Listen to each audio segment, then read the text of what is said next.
This will be part 2 of my 2021 spring tour video. Part 1 ran a bit too long, so I decided to make it a 2-part video series. I'll pick up where I left off.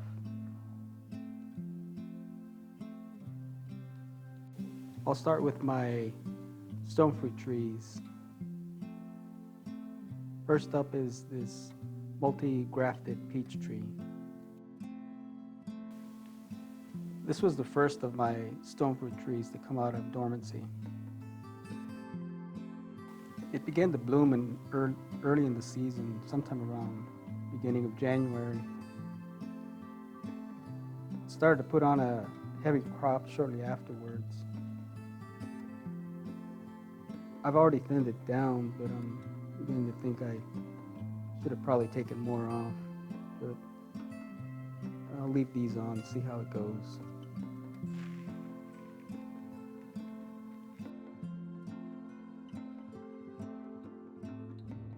Next one that started to bloom was this other multi-grafted peach.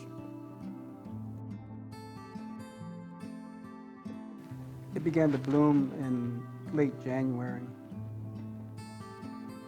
I've also thinned this one down, and looks like I'll be thinning a bit more as soon as the fruit gets a little bit bigger. The peach tree in the back right is a Babcock White that is just starting to bloom, and the one next to it is a Santa Barbara peach tree.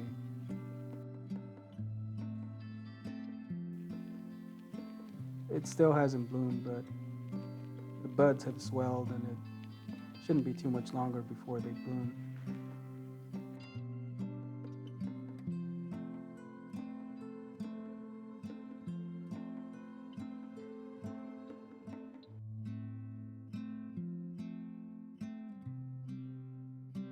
In this other section here are my nectarines and my spicy nectar plum that's in the front.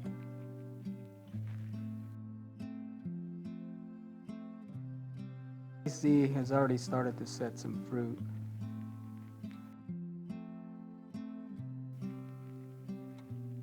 I'll be waiting a little bit longer to let them develop a bit more before I thin this one down.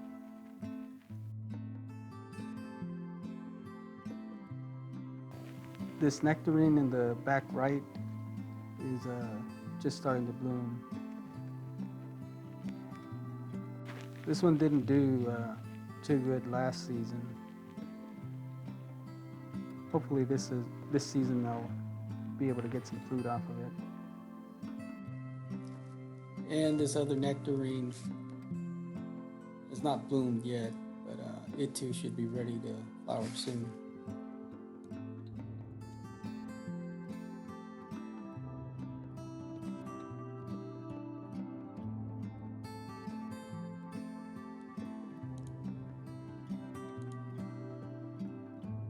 This last group here are my apricot and apium trees.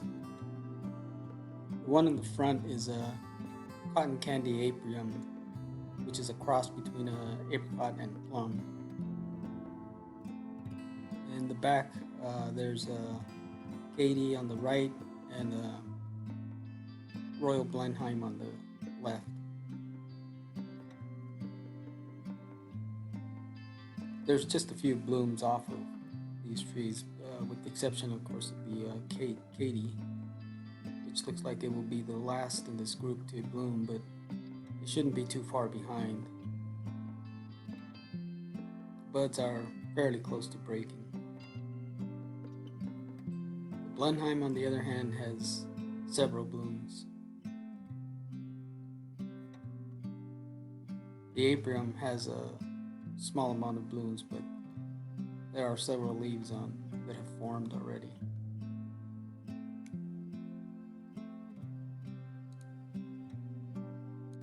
Last season, both the Blenheim and Katy produced fruit, but I didn't get any off of the apium.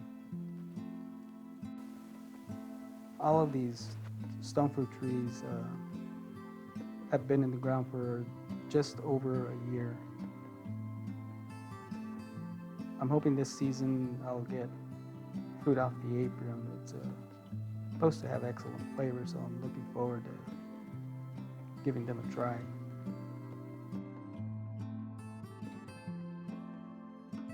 Before I go any further, I should show you some of my other fruit trees I have growing in containers, like this starfruit tree. Last few seasons, it's put out a decent crop for a tree this size, and especially one that's growing in a container.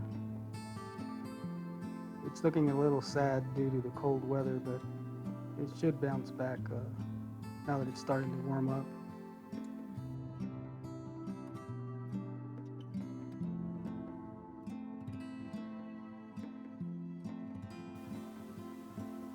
And over here is my guava that I grew from seed. Hasn't produced any fruit, so I don't know for sure, but I believe it is a Mexican cream guava. I recently transplanted it into this 7-gallon grow bag, and I also did the same with this other guava. This is a Hawaiian white guava. Both of these trees are still fairly young, so it may be another season before I get any fruit off of them. And here's my Meyer lemon tree. It's a steady producer, and it's put out several flower buds, so I should get another good harvest off of this one again.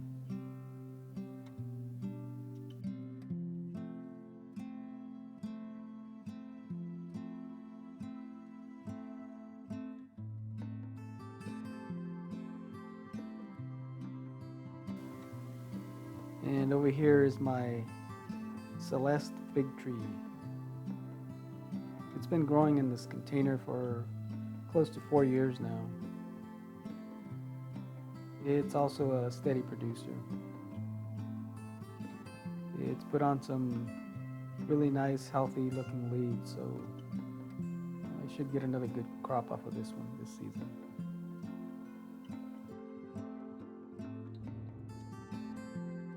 And this is my cherry of the Rio Grande. This is a mature tree that was purchased in this large container nearly 2 years ago. And this is another tree that had its leaves stripped off during the high winds that I talked about in part 1 of this video series. It's bouncing back nicely and has put out several blooms. Just about every branch has some flowers. It also has several leaves that have already developed, and it should bounce back well. This tree has never really produced a large crop, but this is the largest amount of blooms it has put out since I bought it. I'm hoping with all these blooms this season I'll get a really good amount of fruit off of this tree.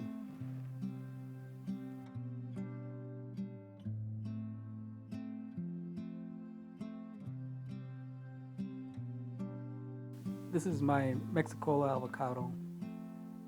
It recently produced a heavy bloom and is now starting to develop some avocados. Try not to get too distracted by the bee that's buzzing around. This tree has been growing in this container now for about 4 years. It's a fairly large container. But I'm probably going to be transplanting it soon. I'm going to up-pot it to a bigger container. It's been doing well, and as you can see, it's put on starting to develop a really heavy crop. These are just way too many avocados for a small tree, especially when it's growing in a pot. So the majority of these are probably going to fall off on their own, but I'm pretty sure I'm going to have to come back and thin this out because that's just too many for a tree this size. It's produced heavy blooms before, but nowhere near as many as what you see here. So hopefully, even after thinning, I'll still manage to get a good amount to reach maturity. And this is my Little Miss Figgy. It's a small tree with low-hanging branches, and it's also a steady producer. It's put on a good amount of leaves.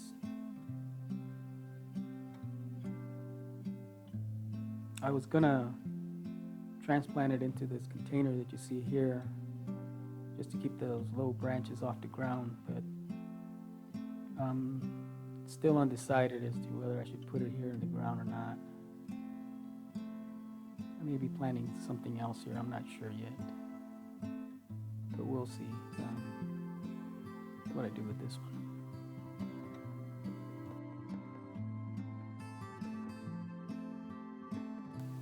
And here is my my Black Mission fig. I'm not at all pleased with the growth on this one. I bought it nearly 4 years ago, and it's never really produced much of a crop. And it's never really put on any growth either. Last season I heavily pruned it in the hope of encouraging new branching, but it didn't seem to work because that's the only leaves it has up on top. So not sure I might be gifting that one. Okay, I'll jump back to this area. These are my pink Barbie guavas. They're two trees, and they produce some good sized fruit. These trees were planted in this area just over a year ago. The guavas you see here developed off some late blooms, and as you can see, they're pretty good size, and some of them are nearly ready for harvest. This one got all pitted from a recent hailstorm that we had in our area. This other one over here is ready for harvest.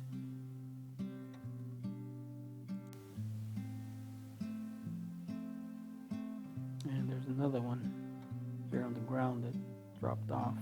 It's ready. They're pretty good size. The leaves have a little cold damage, but there is a new growth starting to come in.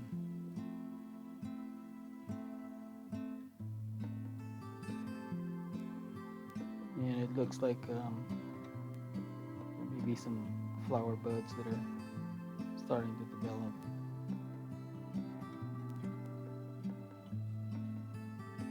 There's a few of them scattered throughout the tree, so shouldn't be too much longer before it starts to bud out.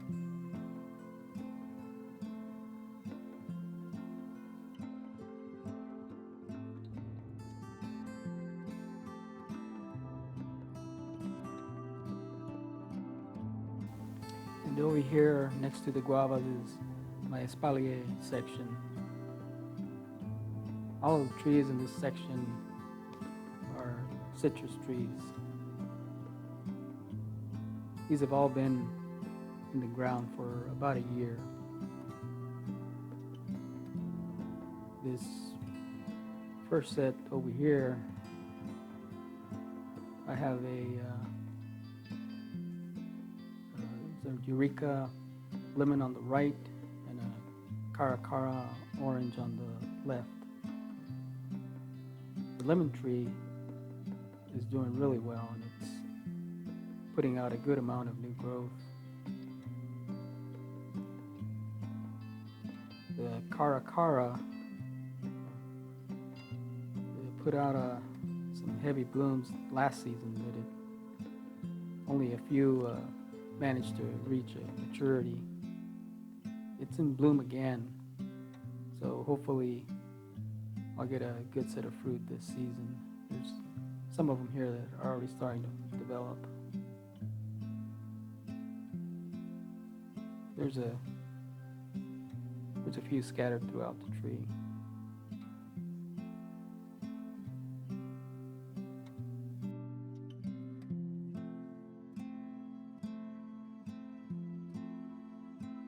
Next, here's my Moro Blood Orange. It's put on a good amount of new growth, and this one should do well this season. The one next to it, on the other hand, that one didn't do too well. That's my Satsuma Mandarin. It's starting to recover, but it lost quite a bit of its leaves.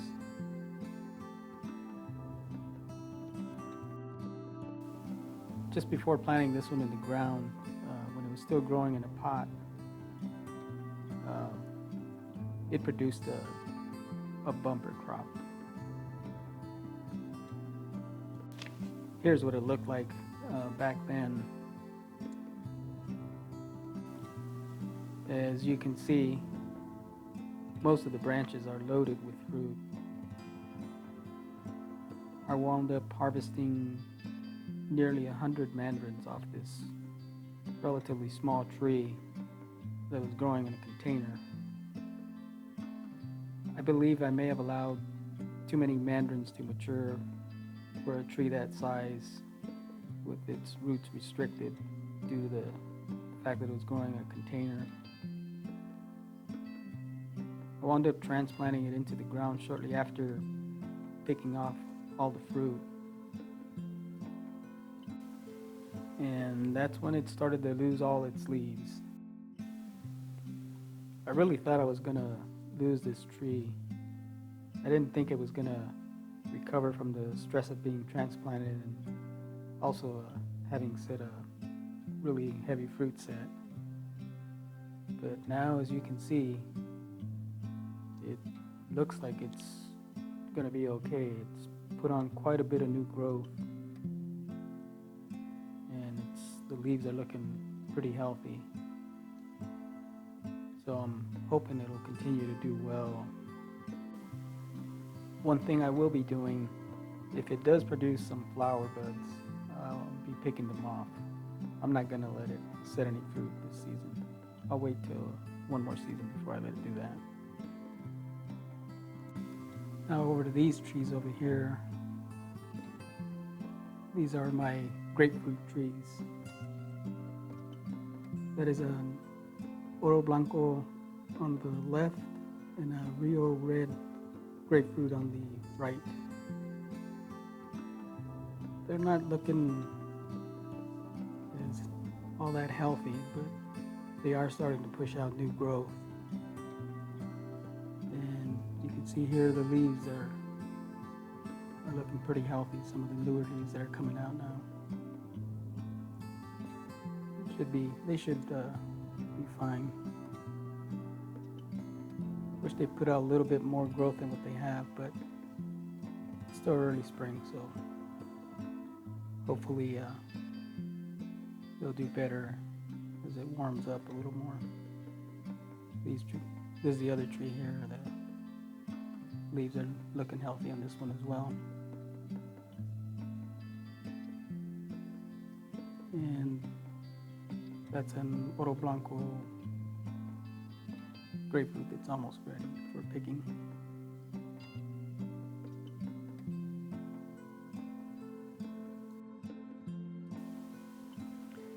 And this one here is my ice cream banana plant. It was planted in July of 2019. It began to develop a flower bud this last December. The leaves are all torn up due to the high winds we had in our area. This is the first time I've grown this variety, so I'm not sure how long it will take these bananas to ripen. I've harvested bananas off the Cavendish variety before, and those only took about 5 months to mature. So if this variety is similar in fruit development, I should be ready to harvest these sometime around May. This is my Dorset golden apple tree. It was planted in the ground less than 6 months ago. Eventually I plan to espalier this tree in this section. I still need to add a couple of posts and run some wire in order to train the branches for growth. Last season, before putting it in the ground, it produced about 20 to 25 apples. Still has plenty of flowers, and some of the earlier blooms have already started to set some fruit, like this one here. But overall, it's doing really well. I should get a good fruit set off of this one.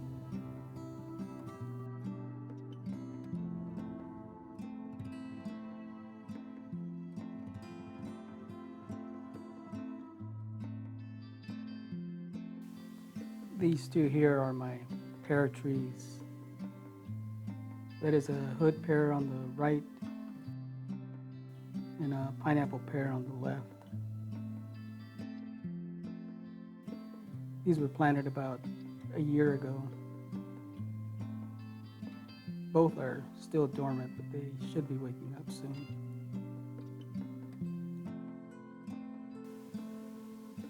And here are my papaya plants. These are all dwarf red lady varieties, which are supposed to be self-pollinating. They've been in the ground for a little less than a year. They've flowered but have never set any fruit.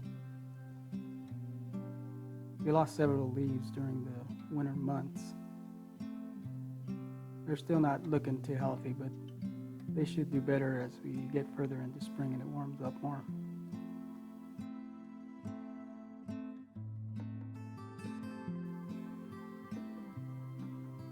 And I'm still working on this other side, this other section of the yard here, so I won't include it on this tour. I have some tropical trees that I intend on planting in this area, but that'll have to be for another video. Well, I hope you enjoyed this tour. If so, please give it a like. I'll be posting videos as soon as I start to harvest some of the fruit off these trees. If you'd like to follow along, please consider subscribing to my channel. And as always, stay safe, grow your own, and thank you for watching.